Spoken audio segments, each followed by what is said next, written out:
Smith, os grandes a marcarem uma barrigada de gols, enquanto lá fora os grandes campeonatos aos quais a Primeira Liga se antecipou regressavam das férias. Olá, sejam bem-vindos a mais um No Princípio Era a Bola. Eu sou o Diogo Pombo e tenho comigo os campeões das pedaladas do costume, para honrarmos a Vuelta à Espanha que está a passar por Portugal.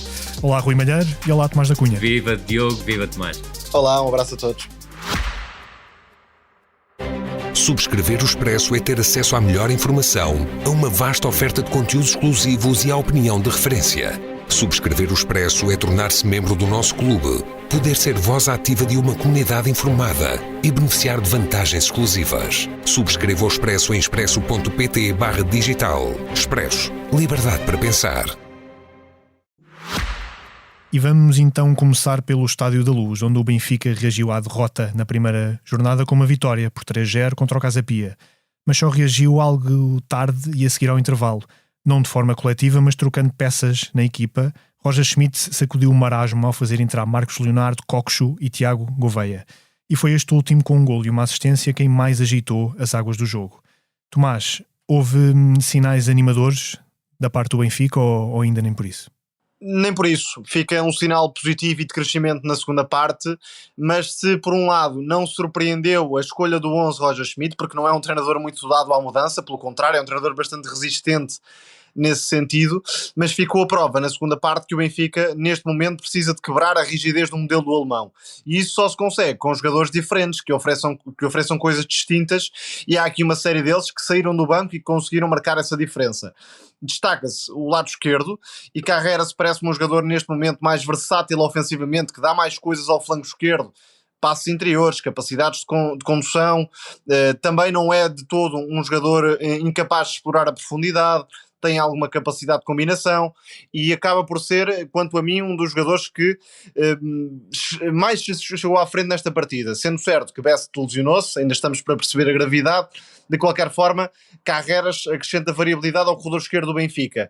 Depois Tiago Gouveia, que neste cenário onde não há muitas opções para os corredores laterais, com características de desequilibrador, é importante e foi importante na forma como o Benfica acabou por construir o resultado. É um jogador muito mais agressivo do que o Benfica tinha anteriormente, com facilidade de remate também, e aproveitou essa oportunidade. Aliás, regra geral, na época passada, Tiago Gouveia mexia sempre com o jogo quando era a aposta de Roger Schmidt.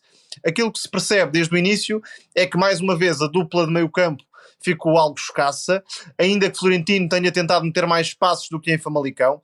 Florentino nesta altura parece-me acima de Leandro Barreiro, não sei se por dificuldades de adaptação, por desconforto do médio que veio da Bundesliga, mas Florentino está mais à vontade, apesar de tudo, na comparação com o Leandro Barreiro. E ainda sem termos Renato Sanches à disposição de Roger Schmidt, fica claro que Coxu é um jogador que quer no transporte, quer ao nível do passe, traz verticalidade e rasgo na zona central, ficando a dúvida se vai ou não ser aproveitado e como é que vai ser aproveitado. Ainda uma nota para Auschwitz e João Mário. Auschwitz melhorou bastante quando passou para o lado direito, mas fez uma parte e meia bastante pobre neste campeonato. O jogo em Famalicão e a primeira parte da Luz. Muitos furos abaixo daquilo que seria expectável e de prever, até em certo momento da pré-temporada, quando estava a destacar-se e recuperando a posição de origem neste plantel do Benfica. Agora, em torno de João Mário, há aqui uma crítica completamente exagerada.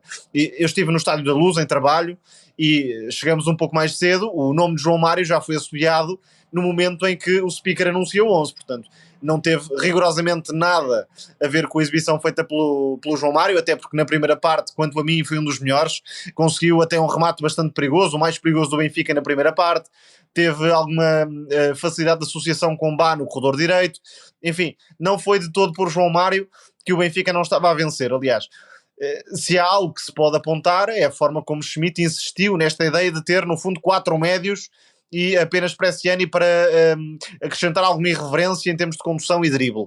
Mas isso já não passa tanto por João Mário, passa pelas opções do treinador alemão, que insistiu na fórmula, mas quando houve aqui uma alternativa é que realmente o Benfica conseguiu chegar-se à frente e desmontar a defesa do Casa Pia. Rui, eu sei bem que em episódios anteriores já falámos muito desta característica que se está a tornar muito habitual do Roger Schmidt de ser quase inativo, de revelar esta inação, mas de facto isto já está a afetar demasiadas peças e jogadores da equipa do Benfica. Claramente o modelo de jogo está esgotadíssimo, e quem procura gegenpressing nesta equipa do Benfica encontra gegenpressing, e aquilo que me parece é que o Tomás tocou nos pontos essenciais. Os primeiros 65 minutos do Benfica roçam mais uma vez o soporífero. É certo que por parte pelo menos do Florentino houve mais capacidade para colocar passes verticais. Concordo com o Tomás em relação ao João Mário, creio que há uma crítica excessiva em relação ao jogador, mas é uma crítica que vem de trás. Creio que o João Mário procurou em vários momentos inserir mais o Bá no momento ofensivo da equipa do Benfica, mas até ao minuto 20, até à lesão do Bess para entrar o Carreras, o Benfica continuou com o mesmo problema de sempre, e foi um problema que depois também se viria a repetir, mesmo que o Carreras tenha acrescentado muito do ponto de vista ofensivo à equipa do Benfica. É que o Benfica, quando ataca por um corredor, tem muitas dificuldades em variar para o corredor oposto, até porque muitas vezes lhe falta o jogador no corredor oposto, e acho que esse é um dos grandes problemas também de esgotamento do modelo por parte do Benfica. E a verdade é que o Carreras foi a primeira substituição, creio que logo se tornou no principal protagonista da equipa do Benfica, mas o Benfica continua a ser uma equipa tremendamente previsível em ataque posicional, sem extremos torna-se mais ainda, com dificuldades para inserir os alas, os alas, neste caso laterais, no seu jogo ofensivo ainda mais, e voltou a ser um Benfica a insistir pelo corredor central. Gostava também de sublinhar, e creio que o Tomás terá de acordo comigo, até porque eu ouvi durante o jogo, o Pavlidis foi um elemento muito importante a jogar fora da área. Muito mais participativo.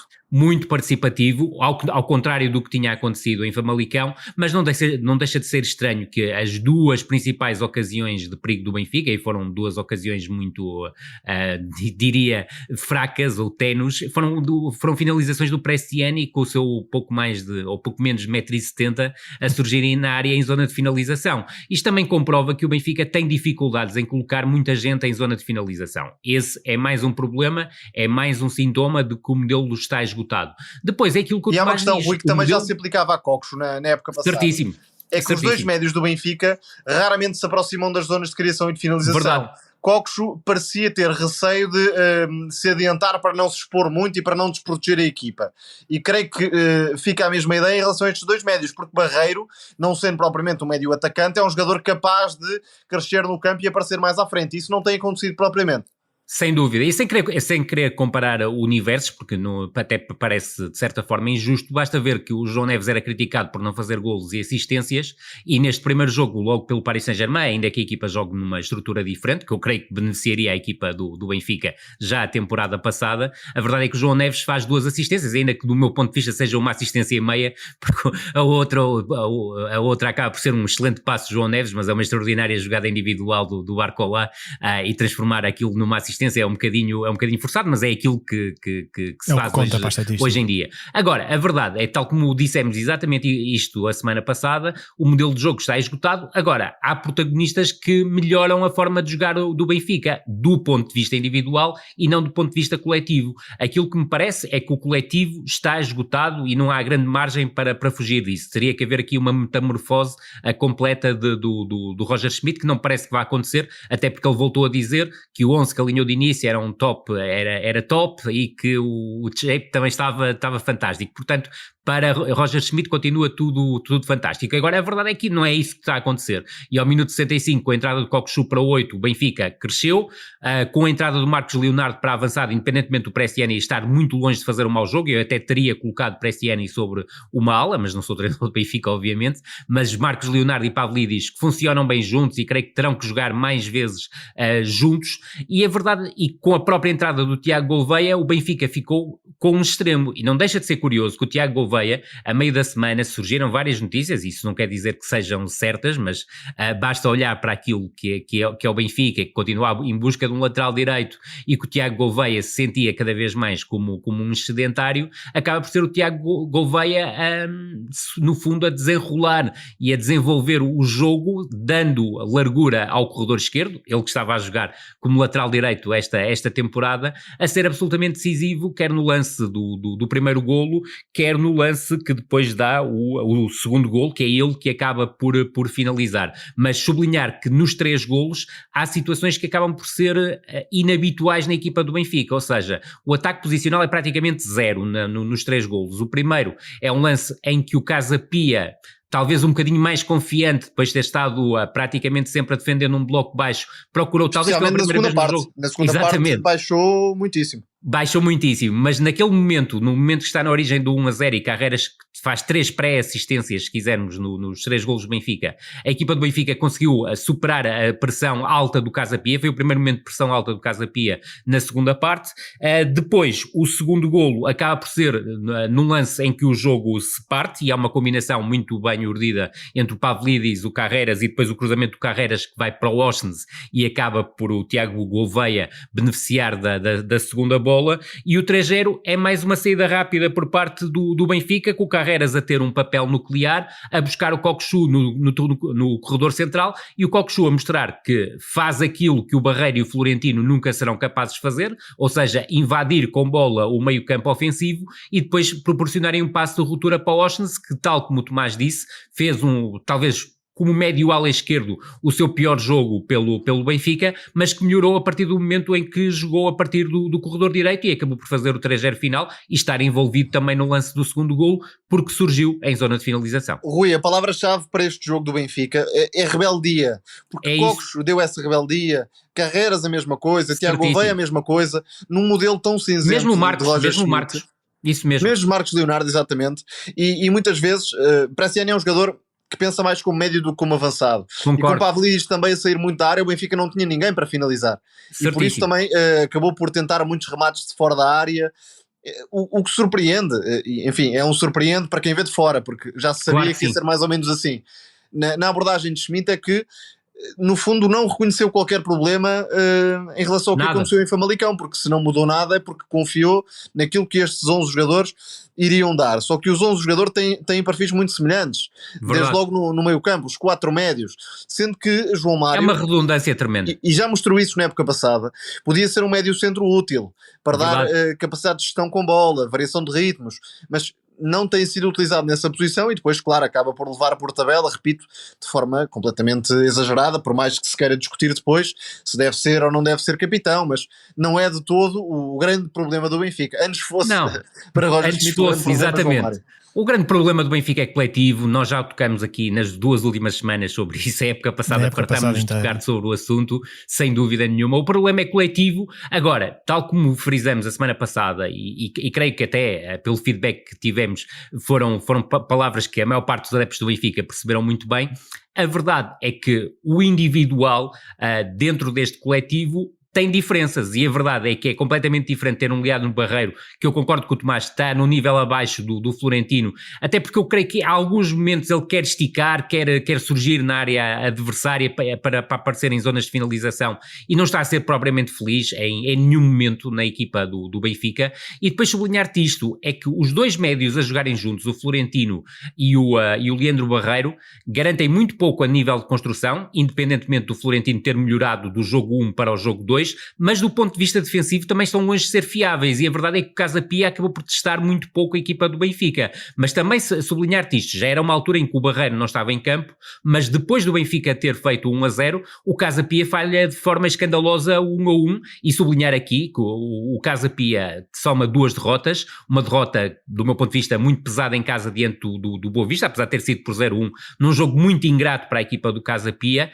Diante do Benfica foi até onde pôde ir, e eu espero é que não haja precipitações em relação ao treinador do Casa Pia. Deixem-no trabalhar e não pensem que com 2 jornadas e 2 derrotas está tudo perdido e o Casa Pia é a pior equipa do campeonato. Não é a pior equipa do campeonato. E já que estamos a falar de médios, Benny Mukendi, mais uma vez, não é novidade, destacámos-lo bastantes vezes ao longo da temporada, mas não só tem muitas noções posicionais e capacidade física para acompanhar adversários, somar recuperações, mas é também um jogador muito calmo com bola e com recursos no passe. Portanto, nesta dupla de meio campo do Casa Pia, que pode ter aqui 3 titulares, porque Miguel Sousa, que chegou do Mafra, era um dos melhores jogadores da segunda liga, traz espaço para entrar nesta equipa dos Gansos, e ainda há até Lasco Segovia que, enfim, tem muito potencial, mas ainda não mostrou a melhor versão em Portugal. Veremos se é nesta temporada. Depois, dentro de tantas dúvidas, creio que a posição de ponta de lança ficou mais fraca. Cleiton e Filipe Cardoso estavam em níveis superiores do que os avançados que João Pereira tem à disposição. Mas, e precisa de um avançado até ao final do mercado, completamente. Sim, o Obendi e o Svensson não são curtíssimos. Verdade. E tu ias destacar o Blanco, exatamente. Durante a emissão sublinhaste a entrada. Na meia direita tinha mostrado atributos e voltou a deixar algumas indicações positivas. Concordo inteiramente contigo, acho que é uma mais-valia para a equipa e o Nuno Moreira obviamente tem sido, parece-me, e tem todas as capacidades também para ser protagonista nesta equipa do Casa Pia. E vamos então à Choupana, onde o jogo parecia de início algo termite para o Sporting furar o bloco do Nacional, mas foi só uma impressão. Com uma fluidez notável a construir de trás e a fugir aos adversários com combinações de passe, os Leões partiram para uma segunda parte infalível, na qual engordaram uma goleada que chegou à meia dúzia, mas com oportunidades para escalar ainda mais. Rui, apesar da esburacada oposição do Nacional, viram-se dinâmicas bem oleadas na equipa de Ruben Amorim na saída de bola e também, sobretudo, um Pote a mexer com quase tudo no último terço. Verdade, isto é a confirmação que o Sporting, do ponto de vista ofensivo, cresceu e está a crescer e vai crescer ainda mais em relação à época passada. Há uma variabilidade muito grande na construção, quer quando é feita a 3, quer quando é feita a 4 com o recuo de um dos médios centro. Depois, tal como dizias, também há uma qualidade de esdrúxula na criação e sobretudo sublinhar a forma como o Sporting alcança o segundo golo, porque é um lance de pura magia, ou seja, o defesa central conduz e faz o passe para as entrelinhas, o Trincão está nas entrelinhas e combina com o Pote consegue encontrar o espaço nas costas dos dois médios centro da equipa do Nacional e depois serve o Trincão que surge nas costas do lateral direito e do defesa central direito e em antecipação ao central esquerdo e acaba por definir o 2-1. Deixar só uma nota que me parece importante, o Nacional entrou bem na partida, ou seja, o Tiago Margarido quis repetir aquilo, mas com protagonistas diferentes. É bom recordar que Gustavo Silva, o Iti, Carlos Daniel e o Chuchu Ramírez saíram da equipa, portanto houve uma incrível a perda do Nacional. O plantel é claramente neste momento o mais limitado da Primeira Liga e muito mais fraco do que o que o Nacional teve na Segunda Liga. Desde logo com Carlos Daniel, Gustavo Silva e Chuchu Ramírez de fora, além do Iti.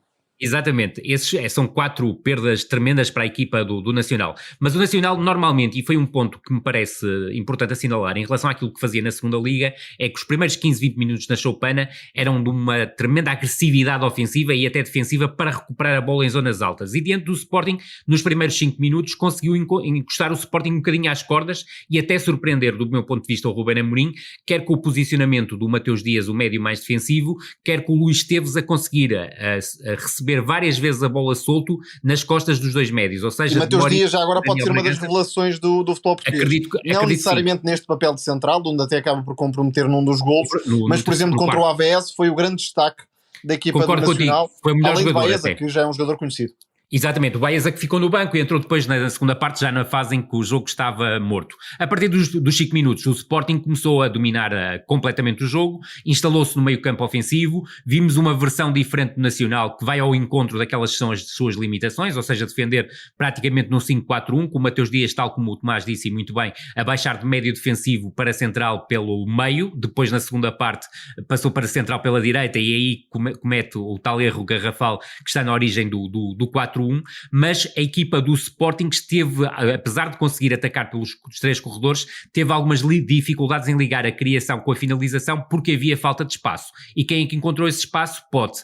Decisiva a recuperação alta do Gonçalo Inácio no primeiro golo, e aí o Sporting a tirar benefício da tal mais do posicionamento dos defesas centrais mais em marcação individual do que em defesa zonal. Em outros aspectos, e nomeadamente no golo de 1-1 do Nacional, esse aspecto acabou por ser determinante para o Sporting também sofrer o golo porque se expôs mais claramente na defesa da profundidade. E não defendendo de zona, cria sempre uma cratera na defesa do Sporting, tal como aconteceu na primeira partida, esse no lado centro-direita, aqui no centro-esquerda, estava muito aberto e é por ali que surge a desmarcação. Verdade, e é por aí que surge o Nigel Thomas, mas sobretudo destacar isso, o Sporting consegue o 1-0 através de uma recuperação alta do Gonçalo Inácio, o Daniel Bragança a encontrar o Pote e depois o Pote com uma condução absolutamente exímia e a fazer já o seu tradicional passe para a baliza.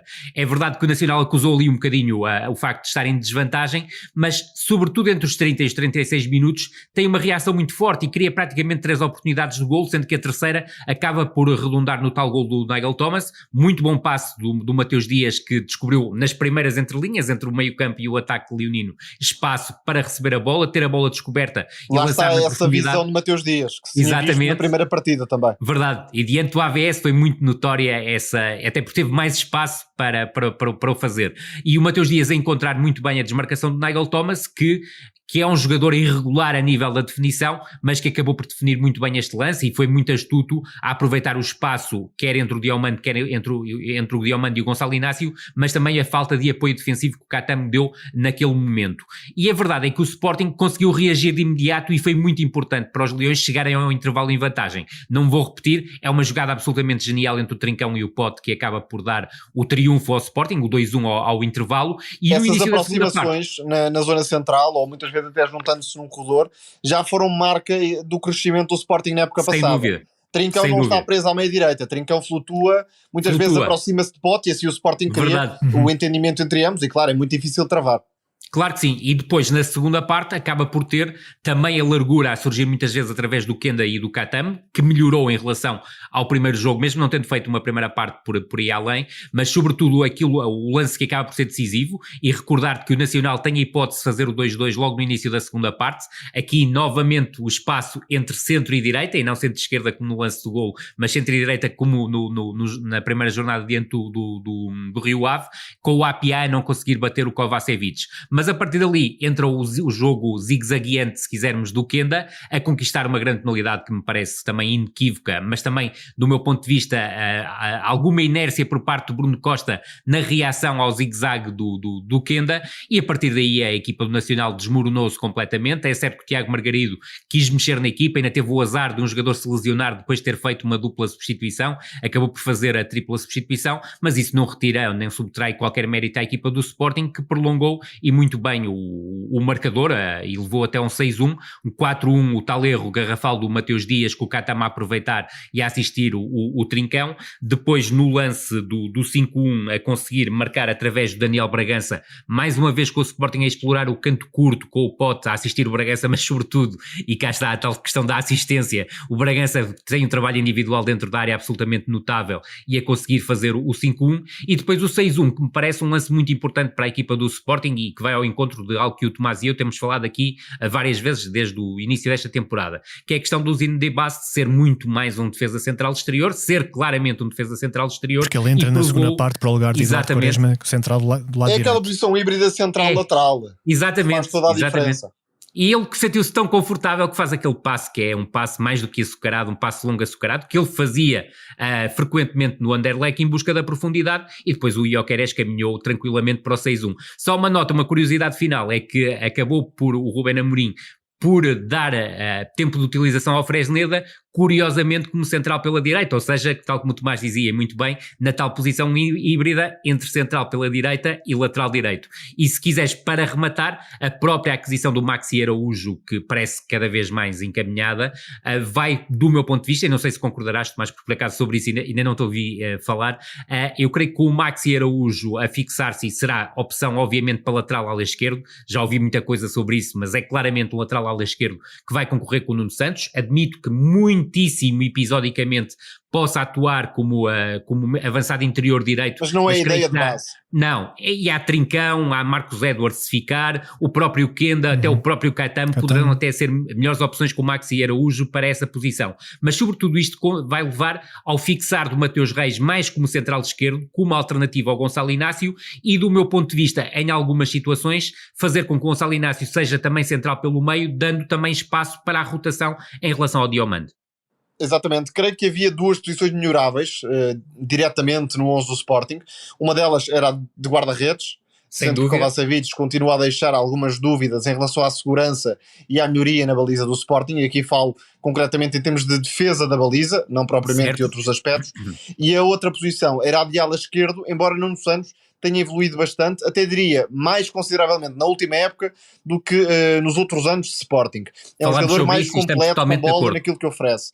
Por exemplo, aqueles lançamentos desde trás à procura de Gyökeres, é um jogador que também ganhou alguma regularidade no cruzamento, faz muitas assistências nesse sentido. E na própria forma que há pouco falávamos sobre o Benfica, do Sporting conseguir variar de corredor e ter já o Nuno Santos aberto quando parte da direita para a esquerda. Para chegar no espaço e a partir daí poder criar um desequilíbrio, seja o cruzamento, seja mesmo atacando a baliza diretamente. Verdade. Há um jogo paradigmático nesse sentido, que foi o Sporting de Braga da Taça da Liga do ano passado, onde Nuno Santos tem 2-3 bolas deste género, acaba por desperdiçar e o Sporting depois é eliminado, isso também mesmo, por algumas lacunas na definição de Nuno Santos. E penso que é aí que Ruben Amorim quer dar um salto, tendo um jogador muito rotativo, como Nuno Santos, mas podendo acrescentar algum nível no último terço em comparação com o jogador português.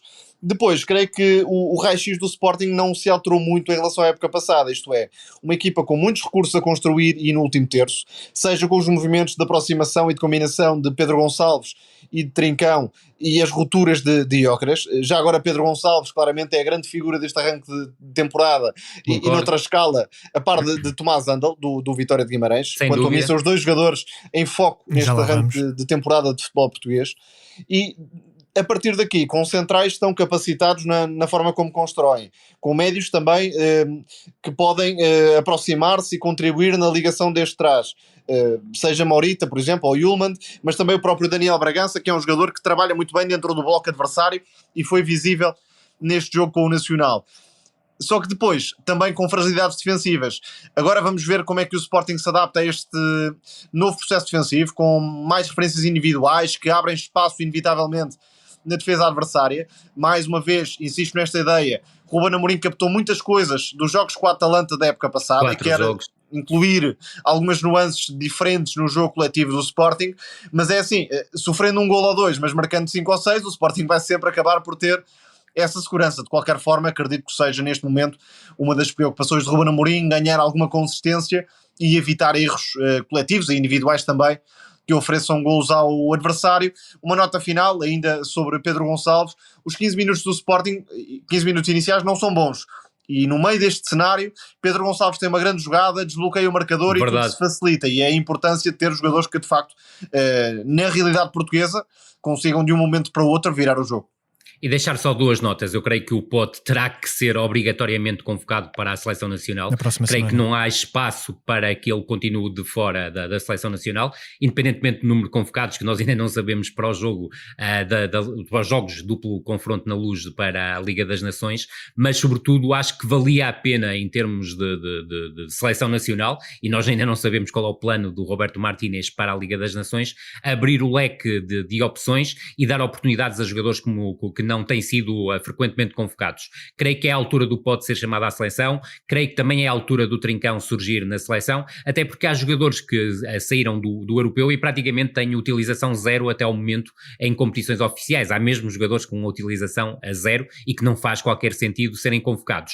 A outra passa obviamente pela transferência do Mateus Fernandes. À hora que estamos a gravar, não sei se já a confirmação dos valores oficiais, mas será sempre uma transferência entre os 15 e os 20 milhões de euros. Eu creio que é pena para o Sporting perder um jogador como o Mateus Fernandes, porque creio que iria ter a oportunidade... Um dos melhores jogadores a sair da academia do Sporting nos últimos 5, 6 anos, claramente. Verdade. E talvez o melhor exemplo de um empréstimo bem sucedido de um ano nos últimos tempos no futebol português. E ainda mais com um encaixe demasiado natural nas opções de Ruben Amorim. Sem dúvida nenhuma. Agora, aquilo que me parece, e por acaso já li o Tomás sobre isso e concordo em absoluto com aquilo que o Tomás escreveu, tem a ver obviamente com a política desportiva do Sporting, com a venda do passe do Mateus do Mateus Fernandes para o Southampton. Vão ter outra capacidade para segurar os principais jogadores da equipa. Exatamente, e essa análise priorizar será a política ainda assim desportiva. Independente do que o Sporting fizer até ao fecho do mercado, do que o mercado provocar no Sporting, porque às vezes também é ao contrário. Exatamente, e na altura que estamos a gravar, foi uma manhã em que se falou muito de Vitor Roque como possível reforço do Sporting, mas nas últimas horas, e no caso só seremos ouvidos amanhã e pode haver uma transferência tremenda em relação ao que se vai passar, mas tudo aponta para que o jogador possa vir a ser desviado pelo Betis. Não sabemos se acontecerá ou não, mas seria um reforço tremendo para a equipa do Sporting a chegada do Vitor Roque aos Leões, como seria para o Futebol Clube do Porto, porque já se sabe sabe que são 2 clubes que estão interessados no concurso do jogador. Agora, resta perceber se o Sporting, com a contratação de Vitor Roque, deixaria de parte Ioannidis, ou se isto seria o abrir de portas para a saída do Gyökeres para um colosso do futebol europeu, porque não haverá outra hipótese, e dentro de todas as hipóteses que há, parece-me apenas que Paris Saint-Germain e Chelsea é que terão a capacidade financeira para contratarem o avançado sueco do Sporting. No calorão que se fez sentir nos Açores, o Porto, apesar de um par de sustos na primeira parte, chegou cedo ao resultado com que sairia da Ilha de São Miguel com uma vitória. Cheio de jogo interior e sempre a procurar ligar jogadas pelo centro do campo, os Dragões depois controlaram as coisas algo ao ralenti na segunda parte, o que não agradou muito a Vítor Bruno, como ouvimos dizer no final do jogo. Não foi, Tomás? Já agora é excelente crónica, Diogo. Obrigado. É verdade, foi talvez o momento de maior dureza de Vítor Bruno em relação à própria equipa. Verdade. O Porto tem procurado mais o controlo do que propriamente um futebol de muito brilho, ainda com algumas dificuldades para criar variabilidade ofensiva. Tem algumas dificuldades em chegar ao último terço em boas condições para finalizar e na segunda parte entrou em modo de gestão. Talvez seja por aí a reprimenda, digamos, de Vítor Bruno no pós-jogo, porque foi um jogo com poucas oportunidades, quer para o Porto, quer para o Santa Clara, e acabou por se arrastar até a final. Na primeira parte, e mais uma vez, a ideia que ficou é de que o Porto quer acumular jogadores no corredor central, mais uma vez com o Namazo e Ivan Raime a tentarem pedir a bola no espaço entre linhas com 2 médios mais recuados. Foi quase um 4-3-2-1 centralizado, não foi? Fiquei muito com essa ideia, exatamente. Com Galeno a dominar o corredor esquerdo e Martins Fernandes sendo chamado Certíssimo. a participar também mais à frente. As melhores jogadas do Porto consistiram-se sempre na forma como a equipa criou condições para as recepções, quer de Namazo, quer de Ivan Raime, sendo que Ivan Raime conseguiu flutuar mais nas costas dos médios do Santa Clara, deixando a posição base na meia-direita para aparecer a criar combinações. Ainda assim, o posicionamento baixo do Santa Clara estava a dificultar muito o jogo de criação do Porto, até ao primeiro golo, que resulta de um erro de Alisson, um alívio errado, digamos assim, na reposição de bola, que permitiu a Nico Gonzalez acelerar, e é o jogador que tem mais responsabilidade na forma como se solta assim que o Porto recupera a bola, e depois a definição de Ivan Raime. Exatamente. Agora, o que é notório é que o Porto está num estado de confiança tal que tudo parece resultar. Finalização em 2-3 remates o Porto consegue marcar. Note-se que no início da época passada, também com algum frenesim, alguma ansiedade, a equipa tinha muitas dificuldades para finalizar. Foi tema durante muitas jornadas nas conferências de imprensa de Sérgio Conceição. Exatamente, essa falta de eficácia.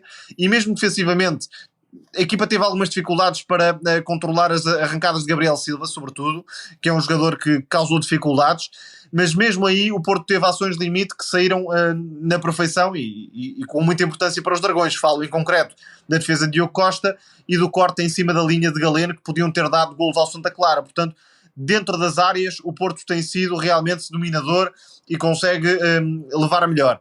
E isto vai dando tempo a Vítor Bruno, com vitórias em cima de vitórias, sem a perfeição, aliás, muito longe da perfeição, mas com uma ideia de controle e de ligação no corredor central que nem sempre se viu no Dragão ao longo dos últimos anos. Rui. Eu creio que os pontos fulcrais foram tocados. É uma equipa do Futebol Clube do Porto que está longe da perfeição, e esse parece-me o primeiro ponto que deve ser tocado, independentemente deste percurso de vitórias, só vitórias desde a pré-temporada. E depois da reviravolta na Supertaça, eu creio que é um momento extremamente importante para o Futebol Clube do Porto, porque passa quase de um QO, de estar no tapete aos 24 minutos de jogo, para uma reviravolta consumada até no prolongamento, acaba por trazer esta confiança à equipa do Futebol Clube do Porto. Eu creio que o centro do Futebol Clube do Porto está claramente, e perdoem-me a repetição, na zona central do meio campo, com Alan Varela a jogar como médio mais defensivo, o Nico e o Vasco mais como interiores, mas com o Nico a ter mais liberdade até para surgir, tal como aconteceu no lance do primeiro golo, pelo espaço central e a capacidade que ele tem para romper, atrair adversários e mesmo assim conseguir soltar a bola. bola e reparar que o Ivan Reim é mais uma vez a marcar um golo desde o centro-direita, está-se a tornar repetitivo, sendo que ele no Famalicão, a maior parte dos golos foram marcados a partir do centro-esquerda, e esse ponto parece-me também interessante, mas sublinhar é um jogador-chave claramente na visão de Vítor Bruno, completamente, seja na meia-esquerda, seja na meia-direita. Na meia-direita, verdade, e cá está a forma inteligente do meu ponto de vista, com que o Vítor Bruno ganha jogadores sem os perder, ou seja, dá titularidade ao Vasco Sousa sem o Eustáquio no 11, dá titularidade ao Fran Navarro, provavelmente também para premiar aquilo com que o jogador tenha oferecido nos treinos. É óbvio que nós não os vemos, mas para ser titular alguma coisa aconteceu, e a tal capacidade que o Dani Namazo, exatamente, e tal como... Exatamente. E havia faltado muita agressividade na zona central ao do Porto contra o Gil Vicente. Pouca presença na área, pouca capacidade de fixar os centrais.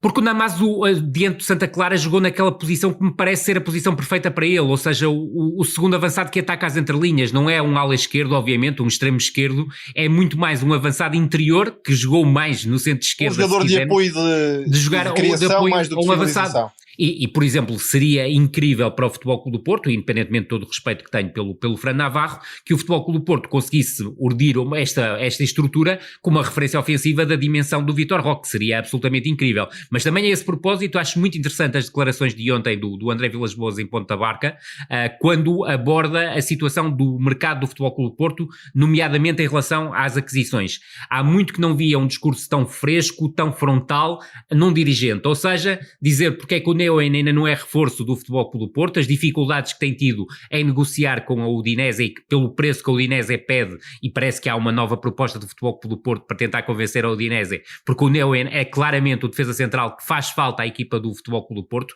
creio que completaria e complementaria, se quiseres, a zona central do terreno do Futebol Clube do Porto, é o elemento que está... E claramente há duas lacunas neste momento em termos de plantel. Sem dúvida. É o eixo da defesa e, a meu ver, o eixo do ataque.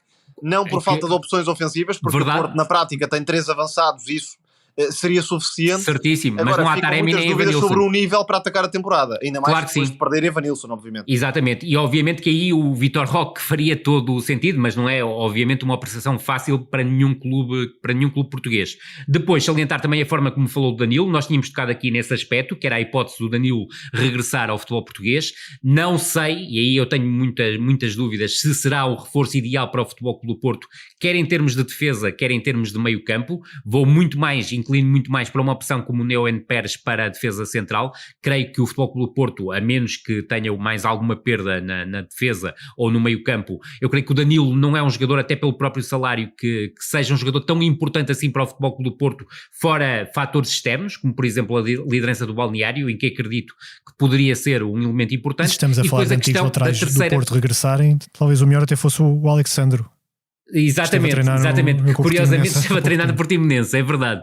E porque vais exatamente ao encontro daquilo que eu ia tocar. Há uma terceira posição que eu creio que é de lateral esquerdo, até porque não sabemos se Galeno continua, mas Galeno continuando também poderá ser uma opção importante como mas é um jogador com uma disponibilidade tremenda, salva um golo em cima da linha, nos duelos é muito sólido, até por ser tão rápido, tão agressivo, e enfim, não sendo o lateral ideal, nesta altura acaba por dar garantias. E mesmo nos momentos de transição, Tomás, com ele completamente balanceado para o ataque, conseguiu recuperar e ir atrás do Gabriel Silva, porque era claramente aquele túnel de saída da equipa do Santa Clara, independentemente no lance que tu referiste muito bem aos 5 minutos, o Galeno ter sido completamente superado, aí não teve capacidade para recuperar, mas também houve muita dificuldade, quer por parte do Otávio, quer por parte do Zé Pedro, em acompanharem o extremo do Santa Clara. Mas creio que sim, que falta ali um lateral esquerdo, pelo aquilo que percebemos, o Asprilla era o elemento indicado pelo scouting do Futebol Clube do Porto, aprovado pelo André Vilas-Boas, mas também as negociações, segundo André Vilas-Boas, também não estão fáceis. Mas supostamente, ou garantidamente, se quisermos, até para precaver a saída de Conceição, que parece quase anunciada. Ainda que tenha regressado hoje aos treinos, pelas últimas informações que tivemos antes de entrarmos para o ar. Na nossa finta semanal ao Futebol dos Grandes, levamos a merecida revienga ao novo Vitória, que mora em Guimarães. Ganhou ao Estoril Praia e, entre campeonato e eliminatórias da Liga Conferência, são já 6 jogos, 6 vitórias, 12 golos marcados e nenhum sofrido. Rui, esta equipa montada por Rui Borges está a deixar claramente boas e prometedoras indicações.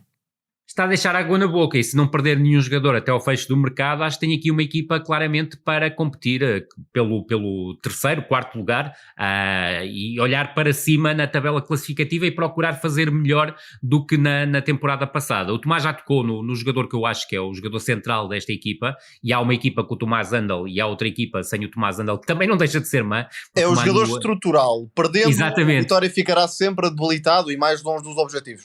Sem dúvida alguma, mas isto não quer dizer que o Mano Silva, quando é chamado a jogar na posição 6, não jogue bem, só que não tem o perfil, obviamente, do Tomás Andal, mas a verdade é que é um 4-3-3 muito bem estruturado, a equipa parte defensivamente de um 4-4-2, muito à semelhança do que acontecia com o Rui Borges no Zero golos sofridos, muita coesão no bloco do Vitória e num sistema diferente. Verdade, e essa é talvez se calhar a maior surpresa deste arranque de temporada do Vitória, para além da questão dos 6 jogos, 6 vitórias, e é muito importante porque o Vitória somou 4 vitórias, o que conta para o ranking, mesmo contando pouquinho, mas já conta o suficiente para Portugal estar neste momento no primeiro lugar do ranking, o que é um ótimo sinal, mas é um mero sinal, e terá que ser confirmado agora com a passagem quer do Sporting de Braga sobre o Rapid de Viena, quer do Vitória Sport Clube sobre o Mostar, e creio que as duas equipas são favoritas, independentemente de me parecer que o Sporting de Braga possa vir a ter mais alguns problemas do que a equipa do Vitória, mas é uma equipa que está a apresentar solidez do ponto de vista defensivo, está a consentir muito pouco as oportunidades aos adversários, e ontem o jogo diante do Estoril é paradigmático, independentemente de me parecer que o Estoril, por exemplo, é uma equipa bem pior do que o Casa Pia até ao momento, porque joga um futebol oposto ao futebol que nos vinha a mostrar ao longo das últimas temporadas, com um treinador com uma ideia completamente diferente. A bola queima completamente para o Estoril. Completamente, e às vezes a bola nem sequer passa pelo meio campo, que é uma coisa inacreditável, sobretudo com os médios que o Estoril tem. Sim. E com os médios que contratou na última semana, e fica-se por perceber se estes médios que são contratados para este treinador ou se para um futuro treinador que poderá chegar em breve à equipa do Estoril. E não estou com isto a dizer que tem alguma informação que o Ian Castro será destituído, bem pelo contrário, mas continuar assim não creio que vá ter vida longa na equipa do Estoril. Mas salientar-te que depois do meio campo para a frente há uma perda fundamental, que é a perda do Jota Silva, e a equipa do Vitória não piorou, e sobretudo em termos de qualidade de jogo, esta equipa do Rui Borges já mostra um crescimento muito grande e muito acentuado em relação à qualidade de jogo que esta equipa demonstrava na temporada passada. Tenho que destacar à direita, quer a opção pelo Caio César, que me parece que é um jogador que o Tomás conhece muito bem e salientou já várias vezes, que é um jogador capaz de criar desequilíbrios, mas o regresso à competição do Telmo Arcanjo tem que ser sublinhado. O Telmo Arcanjo é um jogador que, do meu ponto de vista, chegou a ser, se não o melhor, um dos melhores jogadores da segunda liga. Teve uma lesão gravíssima no início da temporada passada que o impediu de atuar. Perdeu todo o ano, o que é duríssimo, mas ressurge neste início de campeonato ou de competição, porque a verdade é que o Vitória até começou pelas competições europeias, muito bem, muito solto e com a alegria que ele habitualmente tem na sua forma de jogar e capacidade também para buscar a balizar adversária. Gustavo Silva, que neste cenário até pode encaixar mais à esquerda. Porque quem tem jogado ali a Mangas, que é um jogador muito agressivo, na forma como rompe, a atacar a área também, mas quando o Vitória encontrar adversários mais fechados pode vir a ter algumas dificuldades. Daquilo que deu para perceber do que o Rui Borges disse, o Gustavo Silva será um jogador a contar a partir de setembro, ou seja, ele chegou com a pré-época, não fez pré-época no Vitória, esteve algum tempo sem treinar, e aquilo que eu percebi da última conferência do Rui Borges prévia ao jogo diante do Estoril é que o Gustavo ainda terá algum tempo para ser opção como titular, mas reparem que há João Mendes que está a regressar de lesão e que já começa a entrar a partir do banco e que também pode ser opção quer para médio interior, quer para falso médio ala. Vitória, quer João Mendes, quer Bruno Gaspar. Verdade, que há dois João Mendes e é bom não confundir, não porque há o João Mendes que já estava, sim, e há o João M. Mendes, que é o lateral esquerdo do ex-Futebol Clube do Porto, que começou muito bem a época. Creio que o Borevkovic também está a um nível muito bom neste início de temporada. Estou a ver o Jorge Fernandes a fazer coisas que não fazia com treinadores antecessores, mas volto a frisar, creio que a zona de meio campo, que o Tomás Andal como figura central e depois o Tiago Silva e o Samu como interior, sendo que o Samu depois em momento defensivo sobe para constituir uma primeira linha com o Chucho Ramírez ou com o Nelson Oliveira, e creio que com o passar do tempo o Chucho Ramírez acabará por ganhar o lugar ao Nelson Oliveira, independentemente do Nelson Oliveira ter entrado bem nesta temporada, o Chucho Ramírez também, mas o Chucho Ramírez até pelo seu perfil mais combinativo, mas também capaz capaz de ser finalizador dentro da área e também daquilo que poderá beneficiar o Gustavo Silva com a presença do Chucho Ramírez como referência ofensiva, devido às combinações que tinham e eram combinações ferozes na equipa do Nacional, pode ser uma arma muito importante. Mas sobretudo destacar isto, consistência defensiva, consentir muito pouco aos adversários, sejam ele o Aroca, seja ele o Estoril, seja ele o Zurique ou o mais, se quiseres, mais frágil Floriana, e sobretudo não tendo um jogador como Jota Silva, que era claramente o jogador mais desequilibrador do ataque do Vitória, a equipa produzir mais, principalmente em ataque posicional, ter melhores ideias em ataque posicional. E já vimos equipas do Vitória que praticamente recusavam o corredor central, não tinham forma de jogar por dentro. E este é o inverso. E não é o caso desta equipa, aliás, do jogo com o Estoril, e tem acontecido noutras partidas. Quando o adversário tenta condicionar Tomás Andal, aparece Tiago Silva para pegar na bola, portanto o Vitória tem sempre forma de jogar. E aparece mais baixo, exatamente. Pode ser uma equipa não só muito segura, mas também muito entusiasmante em termos de futebol atacante. Fica uma nota, Rui Borges pode alcançar um feito histórico, que é a presença na Conference League, mas isso mete mais jogos em cima das pernas, e isso depois, de certa forma, pode prejudicar um pouco a campanha interna do Vitória, mas é algo para vermos mais à frente. Sobretudo na questão dos laterais, Tomás, eu creio que precisava se calhar de melhores opções para laterais alternativos, porque senão é um desgaste muito grande sobre o Bruno Gaspar e o João M. Mendes, porque nas outras posições, e se não perder ninguém, eu creio que o Vitória tem segundas linhas muito interessantes, quer o Manu para médio defensivo, quer o Zé Carlos, quer o Nuno Santos para interiores, o próprio João Mendes, que jogava já na temporada passada como médio interior ou falso ala, falaste do Gustavo Silva, claramente, também há o Nelson Oliveira, portanto, há várias soluções, o Telmo Arcanjo, obviamente, que vai lutar pela titularidade com o Caio César, e até pode acontecer dos dois jogarem juntos no mesmo 11, também é uma solução que pode surgir, mas também destacar, e tu falaste desse jogador e eu acabei por não dar o destaque que gostava de lhe dar, que é o Ricardo Mangas, que entrou muitíssimo bem nesta temporada.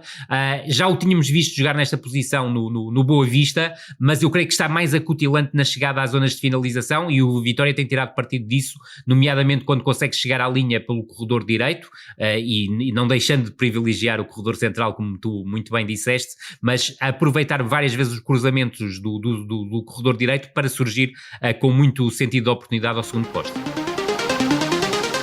Na nossa Toti ou Tot desta semana, vamos entregar o lado bom da distinção a um alemão nascido em Houston, no Texas, que o Brighton foi buscar no verão ao St. Pauli, clube antifascista e muito pró-direitos das minorias, que tem uma bandeira de pirata e que este treinador devolveu à Bundesliga. Esta época? Não, é a época passada. Falamos de Fabian Urzeller, que se estreou com uma vitória na Premier League. E com estilo, não foi, Tomás? Sem dúvida, toda a história é muito interessante. Um treinador tão jovem que recolocou um clube, enfim, que não é de todo um clube de primeira linha no futebol alemão. Aliás, passa muito mais tempo até na segunda Bundesliga do que propriamente na Bundesliga. E depois note-se que campeão. Exatamente, foi o treinador mais jovem de sempre na Premier League, excetuando aqueles casos de treinadores interinos que de vez em quando aparecem, mas como treinador de base, treinador principal, foi o mais jovem de sempre a jogar e a vencer na Premier League. O resultado é algo enganador, estive a ver o jogo, o resultado é exagerado para o Everton, cometeu muitos erros defensivos, ainda ficou sem Ashley Young por expulsão. O Brighton, na verdade, tem uma ideia bastante parecida à que tinha de Zerbi, e é um clube que trabalha normalmente em cima da continuidade, isto é, um 4-2-3-1 com dois médios lado a lado, dois extremos abertos muito perigosos. E atenção a Minté, é um dos jogadores que vai ser revelação absoluta desta Premier League, extremo que parte desde a direita sendo canhoto, é elétrico. Minté e Mitoma podem começar a decorar esta dupla, porque vão fazer estragos na Premier League e começaram logo na primeira jornada. Depois, com uma dupla de avançados na zona central, João Pedro e o Welbeck, dois avançados que também sabem baixar para ligar, e isso é importante, essa complementaridade de movimentos, e depois podendo ativar esses extremos em profundidade. Mas de facto é uma aposta curiosíssima do Brighton. É um clube fresco, não tem medo de apostar na juventude, na irreverência. Há uma história também particular que é de destacar, é que James Milner vai para a 23ª temporada de Premier League, superou o recorde de Ryan Giggs e tem o treinador mais novo da Premier League. Portanto, há Milner tem 38 anos e o Zeller tem 31. Verdade. Exatamente, há aqui muitos motivos de interesse para acompanhar o Brighton, sendo que a exibição não convenceu desde o início contra o Everton, mas há margem também de tinha algumas baixas, a verdade é essa. Exatamente. E logo começando no guarda-redes, que foi o Steel, o guarda-redes, foi e o Steel, no meio campo. Os laterais também faltava o Estupinhã. Viffard, e cuidado com a possível dupla de laterais, com Kadioglu, o jogador que brilhou pelo torneio europeu, e também Barco. Kadioglu ainda não foi oficializado, mas segundo a imprensa poderá estar perto disso. Seguimos para o arte que vem depois e logo para o nosso Rui falar de dois gaiatos. Um deles é sueco, chama-se Sebastian Nanasi e joga no Malmo. O outro é argentino, está no Boca Juniors, o seu nome é Aran Anselmino, mas já faz parte da catrefada de jogadores que pertencem ao Chelsea. Exatamente, eu ia por aí e foi por aí que eu destaquei o Anselmino. Não, provavelmente iria destacá-lo numa semana subsequente a esta, mas a verdade é que o Anselmino é mais um jogador em que o Chelsea investe 16,5 milhões de euros para incorporar a equipa em julho de 2025. A forma como o Chelsea está a atacar este mercado, principalmente este mercado, com um plantel a rodar os 50 jogadores, é absolutamente inacreditável numa era do fair play financeiro. Ou seja, o Chelsea está claramente a desvirtuar completamente esta situação, tirando proveitos, obviamente, porque não vai incumprir o fair play financeiro quase certeza absoluta, mas tirando proveitos do investimento que recebe, mas sobretudo, e não é o caso do Anselmino, nem sempre contrata com critério. Aqui está a contratar um jogador que, como o Tomás sabe tão bem como eu, passou grande parte desta temporada lesionado, ou seja, ele tem muito poucos minutos de utilização.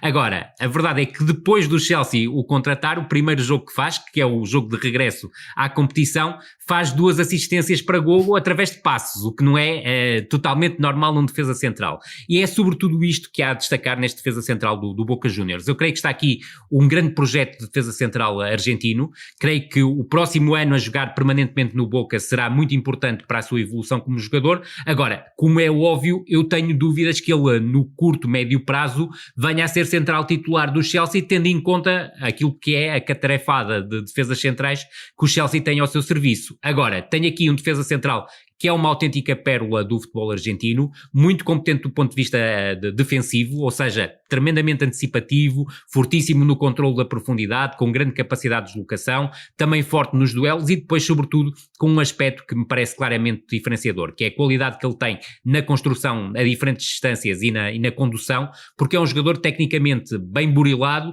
e, sobretudo, com uma qualidade de passe extraordinária e com uma visão de jogo fora do comum para um defesa central. Mas aqui é muito mais um toque naquilo que o Chelsea tem feito do que o destaque individual justíssimo no jogador. Em relação ao Nanasi, eu estou aqui a destacar porque a Allsvenskan já vai a meio da temporada, ou praticamente a meio da temporada, e estou a falar daquele que para mim tem sido o melhor jogador do campeonato sueco esta temporada.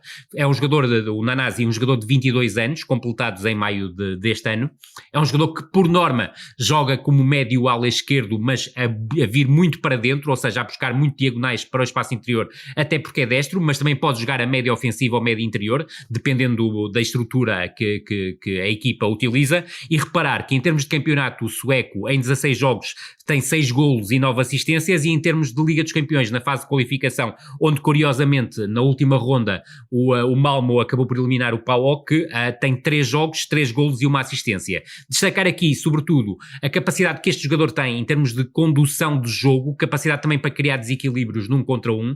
Não é um jogador muito de cruzamento, é mais um jogador de passe de ruptura e muito sagaz a fazer esse tipo de passe de ruptura, com uma qualidade técnica acima da média, capaz também de criar desequilíbrios em espaços curtos e reagir muito bem à pressão do adversário e sair dessa pressão do adversário, e que depois junta a facilidade de remate que tem no pé direito, e por isso mesmo parece-me que serão os últimos meses de Nanasi, se não será mesmo o último mês de Nanasi, ao serviço do Malmo.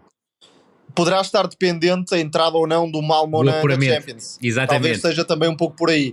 Esse jogador poderia ser um dos alvos do Sporting para o lado esquerdo, mas creio que a ideia do clube nesta altura é ter um flanqueador, um jogador mais à imagem de Nuno Santos e não propriamente à imagem de Catamo, se quisermos comparar desta forma. E ou poderá Kenda, por exemplo. E poderá ser um jogador interessante, por exemplo, também para um Futebol Clube do Porto. É certo que o Benfica fala hoje, vem hoje principalmente no Record, a possibilidade do Rui Costa contratar um extremo. Não parece ser este o extremo com as características que o Benfica procura, mas o Futebol Clube do Porto, se tiver saídas como a do Francisco Conceição ou do Galeno, pode ter aqui um extremo muito interessante e que vai muito ao encontro da ideia do Vítor Bruno nestas primeiras jornadas do campeonato. Esta semana, e para fecharmos, finalmente podemos ter um Teatro dos Sonhos em condições, porque Inglaterra, França e Espanha arrancaram com os seus campeonatos. E na Liga conseguimos então ver a primeira versão do Barcelona com Hansi Flick. Contra o Valência, o alemão teve de montar uma equipa com 2 miúdos a tratarem da base do meio campo, foram eles Marc Casado e Marc Bernal, conseguiu uma reviravolta. Tomás, com muita gente lesionada ou ainda fora de forma, o que é que se pode retirar desta primeira amostra competitiva do Barça? A forma como o plantel do Barcelona está a ser constituído tem muito que se lhe diga, e abordámos aqui levemente a contratação de Dani Olmo, talvez para encaixar no papel que foi de Ferran Torres, ou seja, um médio ofensivo mais sobre a esquerda. No ataque catalão. Hansi Flick utilizou uma estrutura em 4-3-3 e não em 4-2-3-1 como vimos maioritariamente no período ao serviço do Bayern de Munique, dando a construção por completo a Marc Bernal, que a meu ver está furos acima de Casado. É um médio canhoto, muito cerebral, com elegância na forma como resiste à pressão e distribui passes na zona intermediária, mas enfim, por mais que o Barça seja um clube de aposta na cantera, de valorização deste tipo de jogadores, sempre à procura de um ADN bem vincado, é muito difícil competir numa Liga Espanhola contra um Real Madrid que tem um plantel bem mais profundo e bem mais apetrechado, com tanta juventude, tantos jogadores que, por mais talento que tenham, ainda estão impreparados. E, por exemplo, que o Barzia arriscou a expulsão na segunda parte contra o Valência. Mais uma vez, o Barcelona vai depender um pouco da capacidade de Lamine Yamal, já foi assim em períodos anteriores, da frescura, da jovialidade de Lewandowski, que não temos a certeza se vai ou não acontecer, e depois da capacidade física de Pedri, que é um jogador que quando entrou conseguiu acrescentar pausa, controlo, facilidade para jogar entre linhas, porque Casado, a meu ver, ainda não está preparado para ser titular do Barcelona. Concordo inteiramente. Bernal poderá ser esse médio centro que o Barça procura, e já se falou noutras alturas de Zubimendi, mas Bernal poderá, no imediato, de alguma forma, preencher essa lacuna. Casado não creio que seja para isso. Ainda está para voltar Fermín López, obviamente, um dos grandes destaques dos Jogos Olímpicos. O plantel do Barcelona pode compor-se.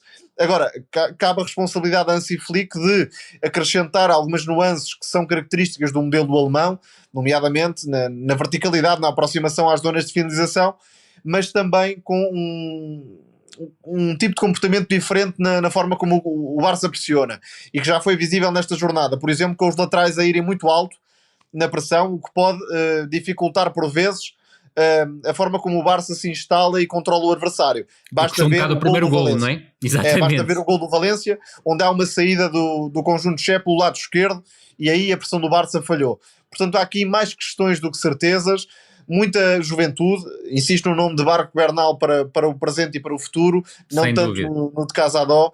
Agora, choca um pouco ver como a direção desportiva do Barcelona e o clube em geral tem vindo a cair a pique a nível de competitividade global. E perceber o que é que vai acontecer ao Gundogan e ao De Jong, que são também duas situações. De Jong que vai entrar para o último ano de contrato. Nem mais.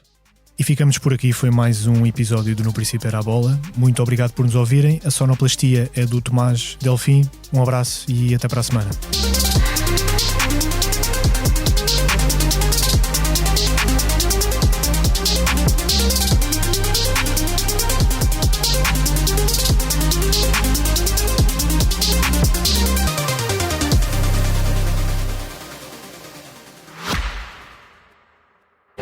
Subscrever o Expresso é ter acesso à melhor informação, a uma vasta oferta de conteúdos exclusivos e à opinião de referência. Subscrever o Expresso é tornar-se membro do nosso clube, poder ser voz ativa de uma comunidade informada e beneficiar de vantagens exclusivas. Subscreva o Expresso em expresso.pt/digital.